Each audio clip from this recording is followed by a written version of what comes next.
Assalamualaikum. Penyakit itu macam-macam ya, tapi ada satu penyakit degeneratif yang mengganggu, cuman oleh kalayak itu agak dicuekin gitu sih. Namanya chronic pain atau sakit-sakit linu-linu. Kita tahu ya, kalau orang sakit paru-paru gitu atau jantung, komplikasi diabetes, itu sekeliling biasanya memaklumi dan suportif. Nah, tapi kalau kena pain ini atau chronic pain beneran, yang bersangkutan meringis-meringis, tapi sekeliling itu biasanya cuek-cuekan aja. Cuma gitu doang, biasalah faktor lah, gubrak nggak sih? Bahkan ya dokter aja itu seringnya cuma toleh-toleh tuh. Bukannya para dokter kurang profesional atau apa, ini sama sekali tidak bermaksud mendiskreditkan para dokter. Tapi lihat aja deh, kalau mama ini aki-aki datang ke dokter gitu ya, dengan keluhan pain, entah nyeri dengkul, atau sakit pundak, boyok punggung cekot-cekot, deye-deye, reaksi dokter ya seperti itu tadi. Wah, biasalah bu, pak, faktor U. Nah, nggak semua, tapi banyak seperti itu. Kalau yang ahli tentu terus mencari penyembuhannya sampai dapat, dan itu susah, seringkali gagal juga. Yang kurang ahli tapi baik, biasanya akan merujuk kepada yang ahli, tapi kalau yang kebanyakan itu hanya sambil lalu aja. Dikasih obat ala kadarnya yang nggak terlalu menolong, kecuali tentunya kalau orangnya kelengar-kelengar kelas berat. Walau alam. Makanya para dokter tuh dapat atau nggak tahu betapa mengganggunya si pain yang kronis ini, tapi memang untuk menyembuhkannya itu tricky. Nah, kalau dokter aja kayak gitu, hal tolan lain kebayangkan ya. Play home gitu ya. Orang paling asam sedunia dia kena kanker tuh. Rame-rame sekeliling nengokin. Masuk yang biasanya musuh bebuyutannya dia. Sabar ya mulai sabar, semoga cepat beres. Nah, beres ini artinya luas kan ya. Sebaliknya, cok neneng gitu ya. Orang baik, kesayangan semua orang, dengkulnya cokot-cokot, sakit terus-terusan, chronic pain. Handetolannya juga pada tahu sih sebenarnya. Tapi nggak ada yang besuk, nggak ada yang nengokin. Realitanya sering kayak gitu kan ya. Semua pakar penuaan, pakar keusuran itu tahu fenomena chronic pain ini. Tiap kali ngomongin soal memperlambat penuaan, healing atau rejuvenation, chronic pain ini sering jadi perhatian yang ingin dituntaskan. Karena ya itu tadi, kalau pakai obat-obatan atau pakai cara-cara dokter konvensional, seringnya itu nggak tersembuhkan atau sulit tersembuhkan. Selintas-pintas kayaknya ringan, tapi beneran, itu tuh sama sekali nggak ringan. Pala kejedot gimana sih rasanya? Atau linunya tulang kering kalau beradu saat main sepak bola. Nah, Messi aja, jagoan bola dunia itu bisa meringis guling-guling kan ya. Nah, chronic pain itu bisa seperti itu, tapi nggak hilang-hilang. Bisa di pundak, dengkul, kaki, tulang paha, punggung, lengan, leher, segala macam. Kemarin itu saya pernah ngalamin di pundak.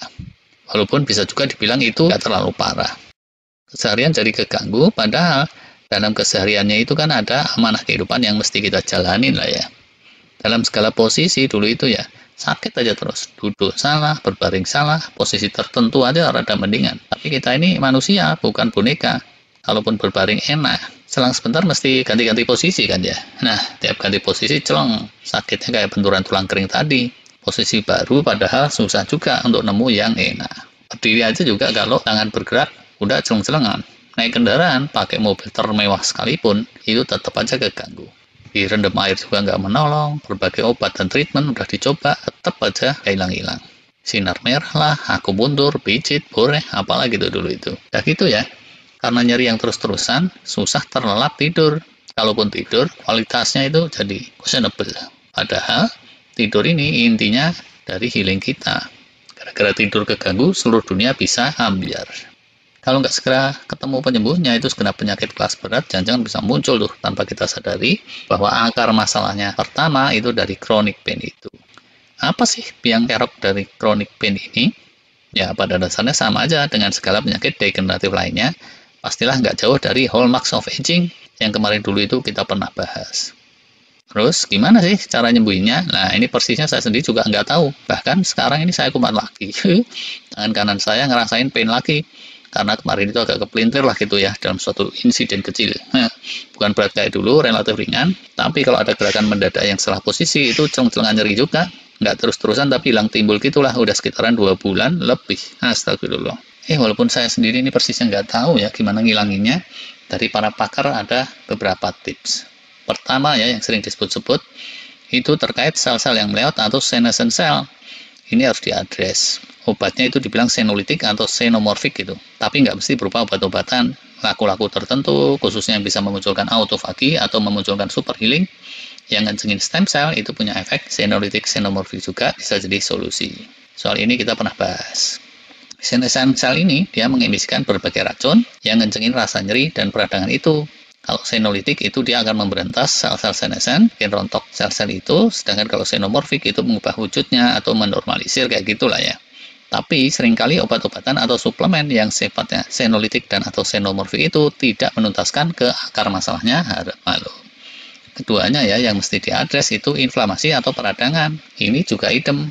Mesti dicari ke akar masalahnya kalau mau tuntas, dan kalau diurut-urut sampai ketemu ke biang aging tadi, seringnya itu susah, bahkan mustahil untuk bisa diatasi satu demi satu, karena cakupannya biasanya itu terlalu luas atau saling terhubung, udah kronis atau sistemik kayak gitu. Sehingga untuk mengatasinya ya mesti pakai pendekatan yang sifatnya holistik. Salah satu kata kunci ya yang mesti menjadi perhatian di sini itu autofagi lagi. Kawan lama kita nih ya.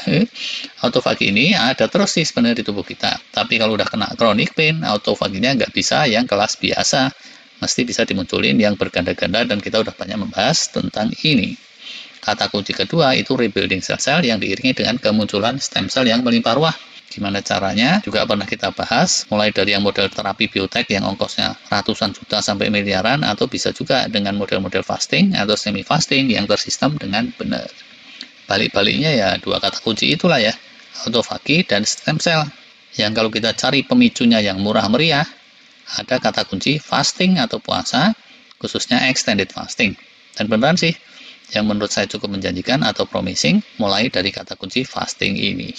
Dan nanti kalau dampak positifnya udah mulai kerasa, gulung deh dengan jurus-jurus lain yang 1001 macam. Dengan puasa Ramadan yang standar ternyata ya, pain ringan yang saya rasain itu masih hilang timbul sampai sekarang nih, belum tuntas. Artinya, dalam kasus saya ini yang sifatnya masih intermittent fasting itu nggak mempan. Dulu tuh ya yang mempan itu kalau extended fasting yang sampai 20 jam lebih. Tapi selama di bulan Ramadan saya ini cenderung membatasi praktek extended fasting. Insya Allah nanti ya prakteknya selewat musim lebaran. Ramadan ini kan bulan kesabaran, jadi ya udah sabar aja dulu. Sambil mikir-mikir, semoga dapat hikmahnya dan atau dapat tombol penyembuh yang bisa dipraktekin dan bisa di-sharing sama Hande Tolan kalau ketemu, insya Allah. Kalau para penonton atau subscriber mau kasih masukan saran, silahkan aja komen.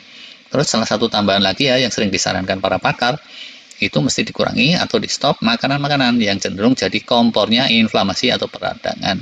Yang tinggi gula karbo, junk food, ultra processed food, terus asupan-asupan toksik kayak rokok, alkohol, drug kayak gitu. Herbal-herbalan yang tinggi oksalat itu juga bisa ningkatin cekot-cekot. Di musim lebaran nih ya, ngontrol makanan dan aktivitas ini bisa tricky juga sih.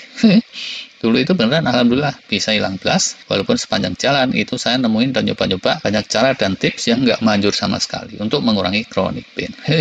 Bentar lagi semoga yang sekarang pun ini bisa tersembuhkan lah ya. Oke. Itu dulu untuk kali ini. Terima kasih.